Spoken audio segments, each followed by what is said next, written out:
हातकणंगले येथील नगरपंचायत हद्दीतील घरकुल योजनेचा गोंधळ चांगलाच तापला असून निधी मिळणार या विश्वासावर स्वतःची घरे पाडणाऱ्या लाभार्थ्यांनी अखेर नगरपंचायत प्रशासनाविरोधात संताप व्यक्त केला। सामाजिक कार्यकर्ते अभिषेक पाटील यांच्या नेतृत्वाखाली लाभार्थ्यांनी थेट नगरपंचायत गाठत मुख्याधिकारी व नगराध्यक्षांना जाब विचारला।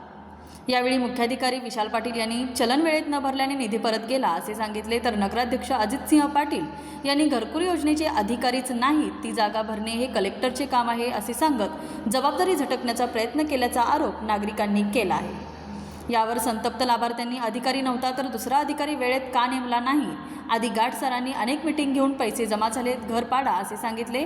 त्यांच्यावर विश्वास ठेवून आम्ही घरे पाडली, आता 6-6 महिने भाड्याच्या घरात खोलीत राहत आहोत असा सवाल उपस्थित केला।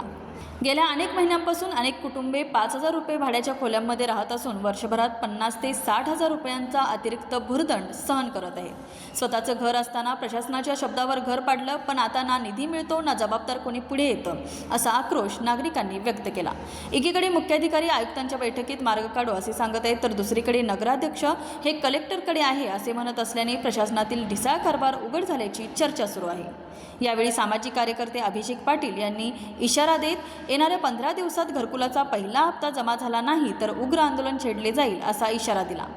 पावसाळा तोंडावर असताना अपूर्ण घर, वाढतं भाडं आणि प्रशासनाची जबाबदारी झटकण्याची भूमिका यामुळे घरकुल लाभार्थ्यांचा संताप दिवसेंदिवस वाढताना दिसत आहे।